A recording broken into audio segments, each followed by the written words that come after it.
नमस्कार। डीएलएड प्रथम वर्ष विषय हमारा हिंदी भाषा शिक्षण और प्रवृत्ता। आज हम लोग हमारे दोहन करेंगे टॉपिक के अंदर लेंगे शब्द रचना में त्रुटियां व निदान। जो शब्द की रचना होती है, शब्द लिखने में हम लोग देखते हैं कि बहुत सारी गलतियां आती है। वो कहाँ पर आती है?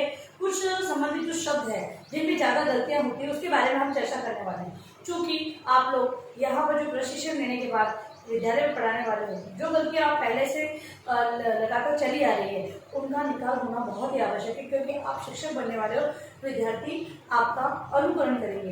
यदि अगर शिक्षक ही गलत लिखेगा तो विद्यार्थी भी गलत ही लिखेगा। इस हेतु जो त्रुटियां होती है वो तो उसके निदान के बारे में हम लोग यहाँ पर चर्चा करने वाले हैं आज। तो पहला अशुद्ध शब्द और शुद्ध शब्द। कहने का तात्पर्य है हम अशुद्ध शब्द कौन से जानते हैं, तो अशुद्ध लिखने में कौन से शब्द आते हैं। तो जैसे है उज्ज्वल, हम उज्ज्वल को इस प्रकार से लिखते हैं जबकि ये अशुद्ध है। उज्ज्वल कौन सा सही है? तो ये उज्ज्वल का सही रूप ये है। शुद्ध शब्द उज्ज्वल ये वाला है, ठीक है। इसके बाद है श्रृंगार। श्रृंगार को ऐसे लिख दिया जाता है, लेकिन श्रृंगार में ये वाला श्रृंगार सही मान्य है, शुद्ध रूप है। इसके बाद है दत्यावरोध। जबकि गत्यावरोध में है गत्यवरोध,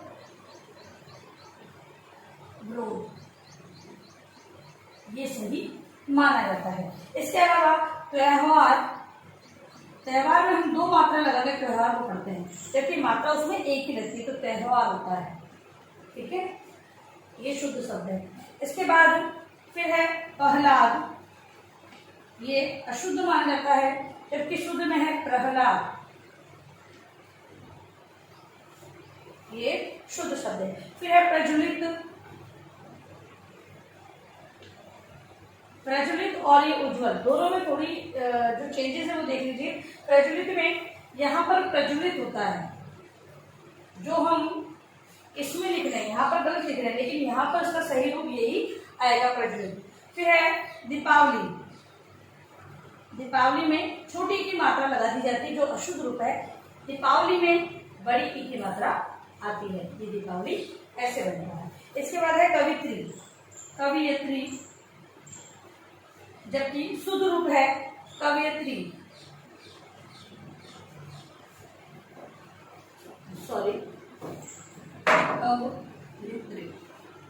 ठीक है, ये शुद्ध रूप है। इसके अलावा आशीर्वाद ऐसे लिख देते हैं हम लोग, जबकि आशीर्वाद ये सही है, आशीर्वाद का ये सही रूप है, ठीक है। ये हो गए शुद्ध शब्द जिसका हम ये अशुद्ध रूप में प्रयोग करते आ रहे हैं। अब इसे ध्यानपूर्वक देखेंगे तथा इसे अपनी कॉपी में भी लिखेंगे, ताकि आप लोग सही शब्दों से शुद्ध शब्दों को जान सकें। अब इसका निदान या उपचार के बारे में हम लोग बात कर लेते हैं। क्या उपचार हो सकता है इसका, किस प्रकार हम लोग उसको सही कर सकते हैं। तो देखिए, सही रूप हमें ज्ञात हो चुका है, तो इसकी प्रैक्टिस की जाएगी। तो आज नहीं तो कल हम लोग शुद्ध रूप को सही प्रकार से अपना लेंगे, क्योंकि एक दिन प्रैक्टिस करने से जो संभव नहीं, क्योंकि हम लोग को बहुत साल से हम लोग गलत लिख रहे हैं, और अब सही करने में हमें समय देना पड़ेगा, अभ्यास करना पड़ेगा, तभी हम इसका उपचार के अंतर्गत उपचार में शब्दों का उच्चारण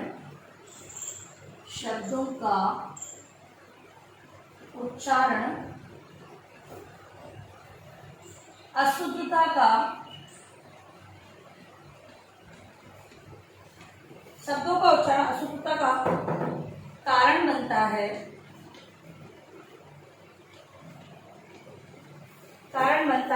अतः विद्यार्थी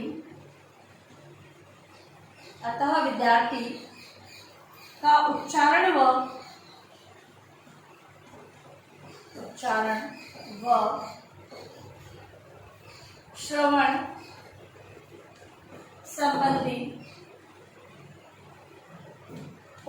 श्रवण संबंधी दोष दूर किया जाए,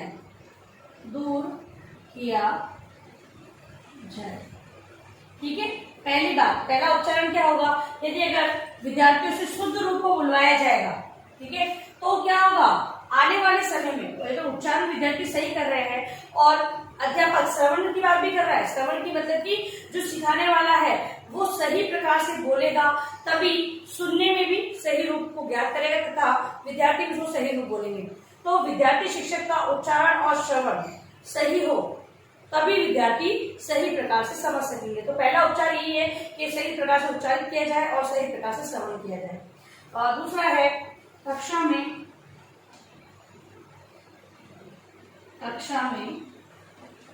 श्रुतलेख, कक्षा में श्रुतलेख व कठिन शब्दों का लेखन, कठिन शब्दों का लेखन समय समय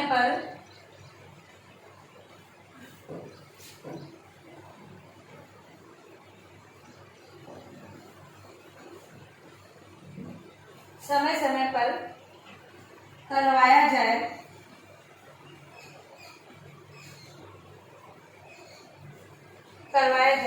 जिससे शाब्दिक अशुद्धियों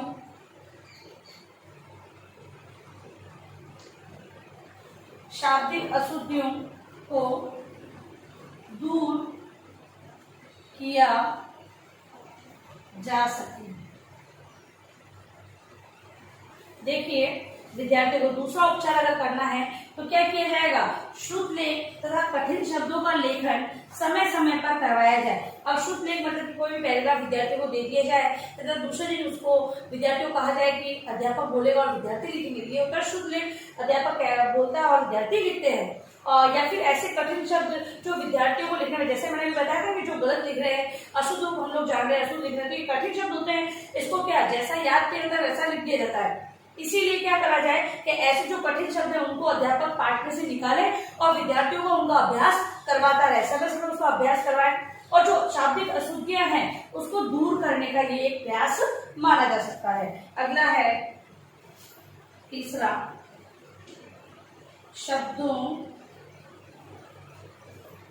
शब्दों के विकृत रूप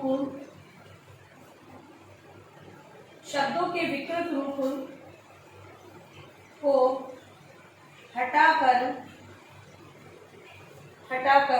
उनका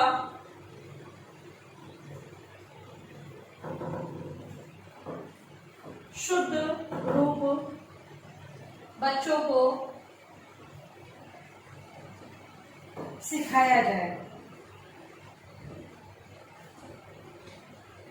अगला जो उपचार है ये जो विकृत रूप है या फिर ये कहे कि जो अशुद्ध रूप है, विद्यार्थी अगर अशुद्ध रूप बोल रहे हैं और अशुद्ध रूप ही लिख रहे हैं तो उस विकृत रूप को तुरंत हटाकर अध्यापक है, अगर जैसे कि बालक है कक्षा में अगर वो लिख भी रहे हैं गलत तो सुधार कार्य में ऐसा कार्य दे दिया जाए जिससे कि बालक सुधार करते हुए भी, क्योंकि एक चीज को अगर बालक 5 बार लिखेगा तो डेफिनेटली उन्हें वो अगली बार वो सही ही लिखेगा। इसीलिए एक अध्यापक है उस विकृत रूप को हटाकर शुद्ध रूप से बच्चों को अवगत कराए जिससे कि बालक आगे जाकर उस गलती को हटा सके। अगला है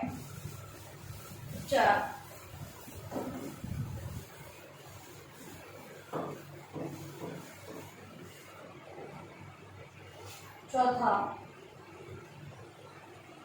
शब्दों के शुद्ध रूप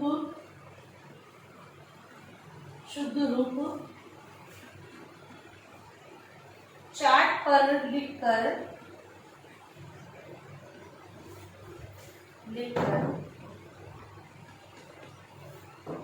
कक्षा में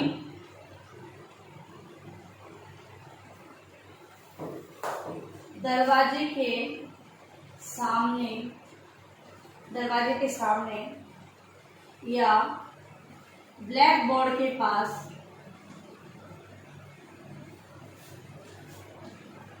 लगा दिए जाए, है ना। अब ये भी एक प्रयास अध्यापक कर सकता है उपचार के लिए कि जो भी कठिन शब्द हैं जो भी हार्ड जो बच्चों को लग रहे शब्द, ऐसे शब्दों के जो शुद्ध रूप है, या फिर ये अध्यापक को कक्षा में कक्षा की स्थिति और कक्षा में जो बालक पढ़ रहे हैं, है ना, उनको देखकर उनकी जो उनको शिक्षण करवाते हुए वो समझ लेता है कि बालक कहाँ पर गलती करता है। तो अध्यापक ऐसा चार्ट बना ले कि जैसे कि ब्लैक बोर्ड में यहाँ पर या फिर इस साइड पे या फिर कहीं भी अपनी दीवार पर लटका दे उस चार्ट को, जिससे क्या होगा कि विद्यार्थी जब भी लिखने का कार्य करेंगे तो वो चार्ट उनके सामने आएगा और वो गलत रूप लिख ही नहीं पाएंगे। इस हेतु एक अध्यापक को थोड़ा प्रयास करना होगा और अध्यापक को भी चार्ट निर्मित करना होगा तो कक्षा कक्ष में लगाना होगा। इसके अलावा भी एक अध्यापक है बहुत से प्रयास कर सकते हैं जिससे कि बालक के लिखने में संबंधित जो समस्याएं हैं उसका निवारण हम लोग कर सकते हैं। और लिखिए अपना गृह कार्य प्रश्न।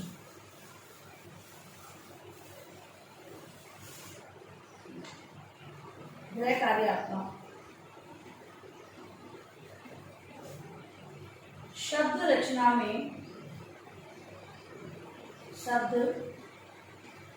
रचना में त्रुटियां व